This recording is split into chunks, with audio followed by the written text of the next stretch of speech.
Planetside 2. I honestly didn't think I'd be talking about it right now. Now, I did say that I would be coming back to Planetside 2 if they introduced vehicle hacking, and yeah, today they didn't do that. But I am visiting, so this still counts, I guess. Anyways, Planetside Escalation update, or the expansion as they often try to put it, but it's really just an update. Regardless, the point is that they try to introduce a lot of outfit-related, additions, if you will. And now, those who don't understand Planetside, you see, outfits are essentially guilds from World of Warcraft, and they now get extra stuff. Now, those that have played Planetside 2 before will know that Zerg fits pretty much dominate things, and yeah, there is something to be said about that and this update as well. But you know, that's the beauty of Planetside 2. Even from back in the day, even when there wasn't that much stuff as we have right now, the fact is that you can band together with your friends, a group, and you'll dominate the tryhards, no problem, and they'll send you salty messages, because honestly, that was probably the most fun part anyways. I mean, okay, fine, I was running with the Infiltrator, and I still do. So more often I get some chat heavies tells about how weak the Infiltrator is, and he's not exactly wrong. Oh god, poor Infiltrator is so weak.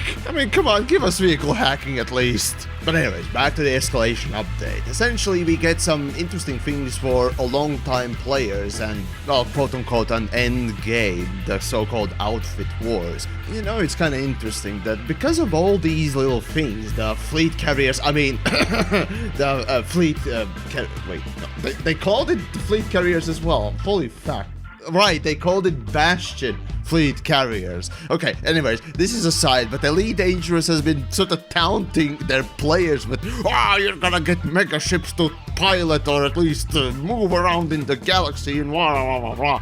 And now Planetside just comes out and says, yo, what's up?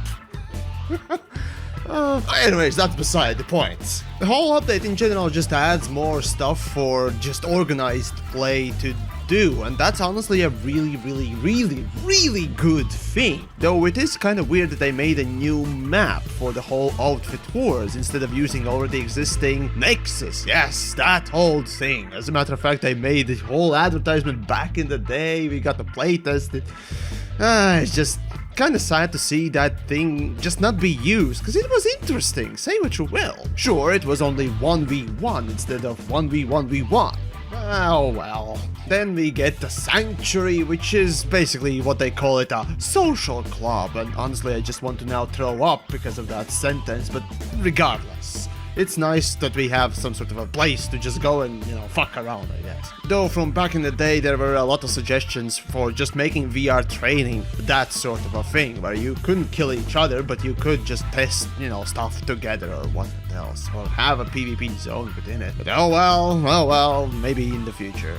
Regardless, it's still interesting for me to see that Planetside 2 is still not dead, as I often joke as it being the dead horse that I constantly beat and whatnot else. It's still here, it's still doing things, and well, surprisingly, developers are making something interesting. This update alone is a good example of just making good stuff and people will return to play, even if you have loot boxes in you. Yes, Planetside does still have those things. I hate that, but well, let's just chalk it up to Daybreak's amazing guidance, shall we?